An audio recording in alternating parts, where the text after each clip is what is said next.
Hello, you're watching VNA News and Highlights. Vietnam vows to join efforts in response to climate change. Vietnam Business Forum focuses on enhancing enterprise competitiveness. Lacquers by Vietnamese and Korean artists are on display in Hanoi.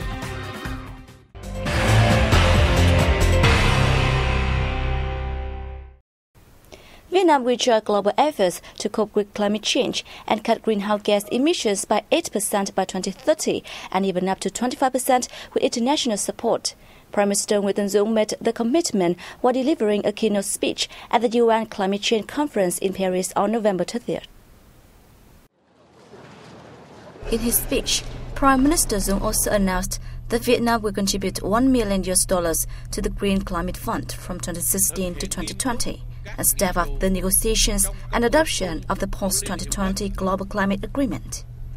He said the agreement's contents should ensure equal contributions made by all countries, adding that developed countries should lead the way in delivering on their commitments while helping developing countries to realize the agreement.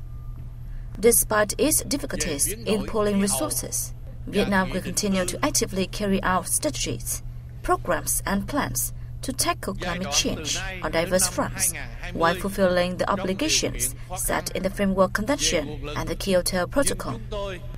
The leader also expressed his hope for further assistance from countries and international organizations for Vietnam's socio-economic development, as well as its efforts to cope with climate change.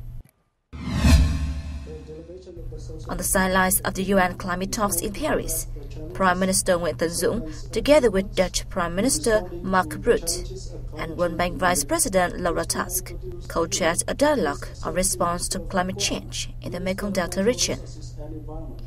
Prime Minister Dũng appreciated the support of the Netherlands government, the WB, and many countries and international organizations for Vietnam in general and the Mekong Delta region in particular.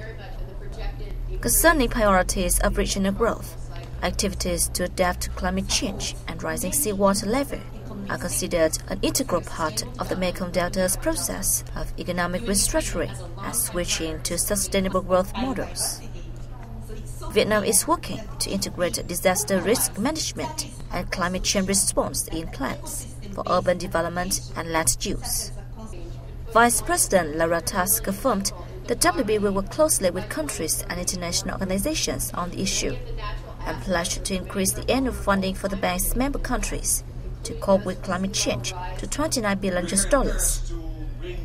Netherlands Prime Minister Mark Rutte, for his part, pledged all possible support to Vietnam in the field.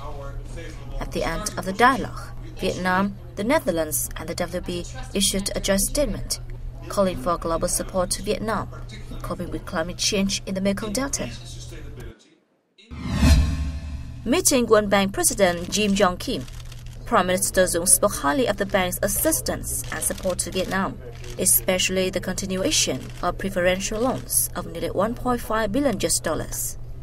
He asked the organization to keep standing side by side with Vietnam in its development and integration process. WB President said the WB will do its best to make Vietnam's transformation a success and will continue to accompany Vietnam in implementing the goals in climate change response. Meeting CEO and President of the Global Environment Facility, Ngo Ishi, Prime Minister Dũng affirmed the Vietnamese government always pays great attention to dealing with environmental pollution and deterioration. With the support of the organization, Vietnam has settled environmental issues effectively and positively. Ngo Ishi said her organization hopes to have Vietnam in sustainable urban development and coping with climate change in Mekong Delta. She pledged to consider a proposal to assist Vietnam in implementing measures to have the Mekong Delta cope with climate change impacts and use water resources sustainably. Prime Minister Nguyễn Tấn Dũng also held bilateral meetings with leaders of 24 countries on the sidelines of the conference. He reiterated Vietnam's consistent policy of promoting and enhancing the friendship and intensive and result-oriented cooperation with the countries. He appealed for the continued assistance to the Southeast Asian nation during its course of national construction and development in the time ahead. Leaders of the 24 countries said they wish to further advance the friendship and mutual-faceted cooperation with Vietnam. French Prime Minister Manuel Valls promised to encourage French businesses to invest in green growth projects in Vietnam during talks with Prime Minister Nguyễn Tấn Dũng in Paris on November 30th, on the sidelines of the conference. The two leaders agreed to increase contact at all levels, particularly high level, enhance the role of cooperative mechanisms such as the Joint Committee on Defense Cooperation and annual high-level economic dialogue to enhance the bilateral partnership in the time ahead. Prime Minister Dũng affirmed that Vietnam will work as a bridge to have France strengthen its ties with Asia-Pacific and ASEAN. On December 1st, Prime Minister Nguyễn Tấn Dũng met with Gilles Lachet, President of the French Senate, and Claude Barthelot, President of the French National Assembly. The two presidents said the French side considers Vietnam its prioritized partner in Asia-Pacific. They also said they supported the enhancement of bilateral ties in all areas and the acceleration of the strategic partnership both countries established in 2013. Host and guest agreed that the two countries need to develop their bilateral cooperation practically and effectively, especially in economics, trade and investment. Prime Minister Dũng stressed France is Vietnam's leading economic, trade and investment partner. He asked the French Senate and National Assembly to continue support and create favorable conditions for the two countries' enterprises to strengthen cooperation. The Prime Minister also asked the French Senate and National Assembly to ratify the Vietnam-EU Partnership and Comprehensive Agreement and support the early signing and implementation of the Vietnam-EU Free Trade Agreement. On December 1st, Prime Minister Nguyễn Tấn Dũng met with UNESCO Director General Irina Bokova. He expressed his hope that UNESCO will continue to assist Vietnam in personnel training in the cultural sector and support its efforts in seeking UNESCO recognition of its cultural heritage. Irina Bokova said Vietnam has contributed to preserving, upholding and developing cultural values as well as in implementing the Millennium Development Goals. He also expressed her hope that Vietnam will have UNESCO in strengthening cooperation with ASEAN.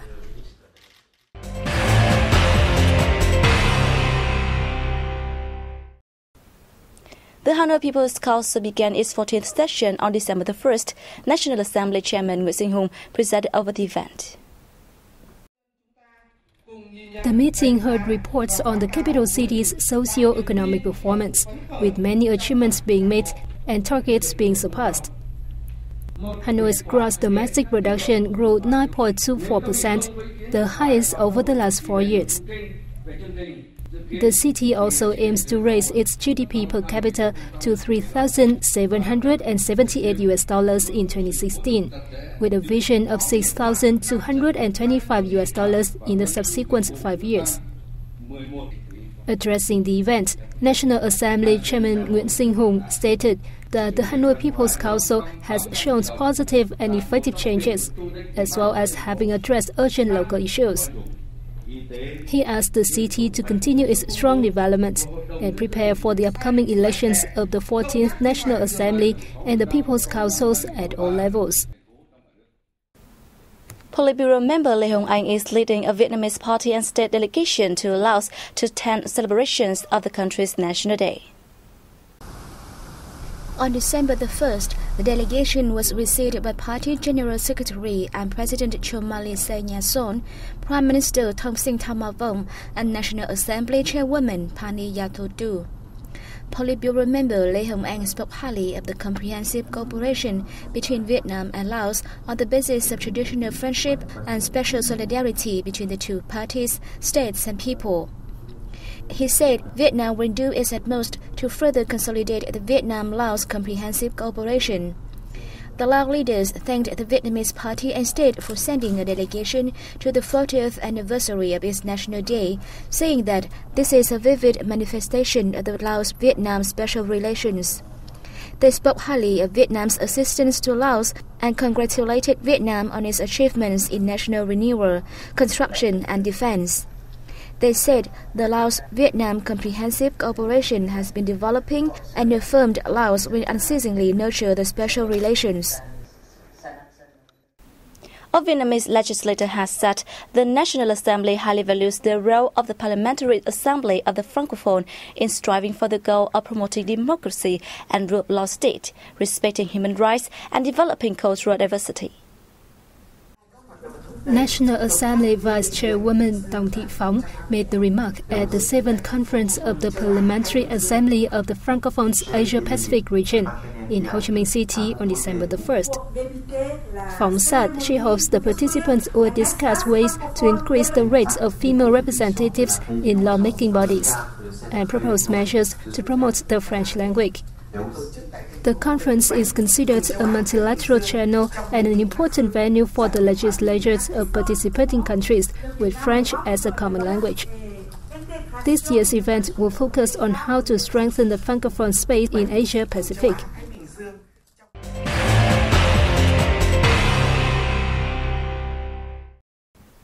The 2015 year-end Vietnam Business Forum officially opened in Hanoi on December the 1st under the theme Enhancing Enterprise Competitiveness for Global Integration.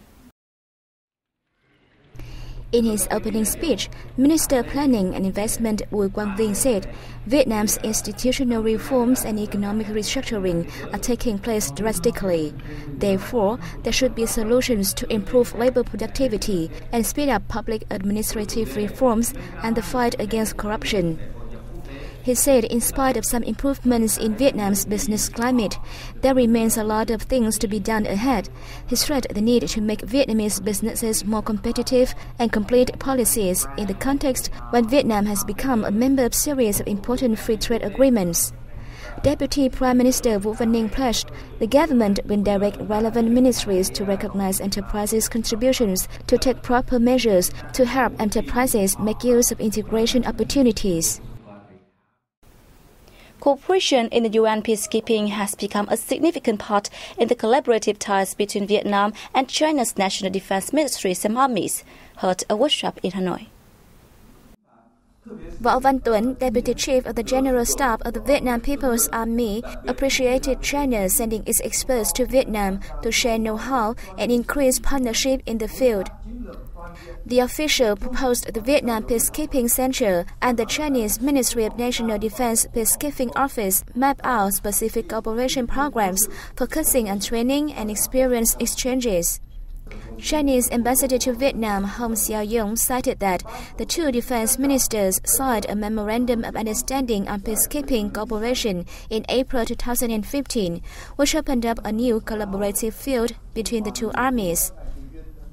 Since its inception in May 2014, the Vietnam Peacekeeping Center has dispatched 7 officers to the UN missions in South Sudan and the Central African Republic. The country is preparing to deploy the second-level field hospital and a company of engineers to engage in peacekeeping missions when required. An exhibition of lacquers by artists from Vietnam and the Republic of Korea is taking place at the Vietnam Fine Arts Museum in Hanoi.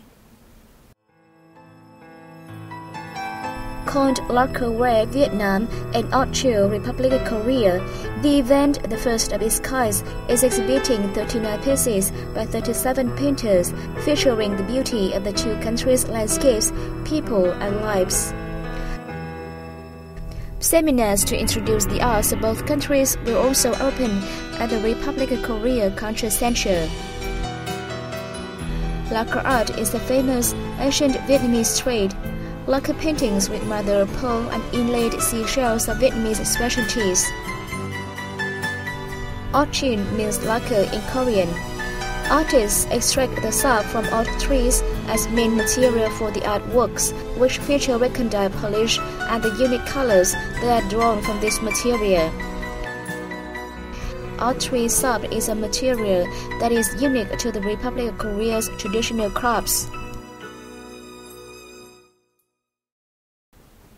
And that's wrap up our news bulletin. Thanks for joining us, and goodbye for now.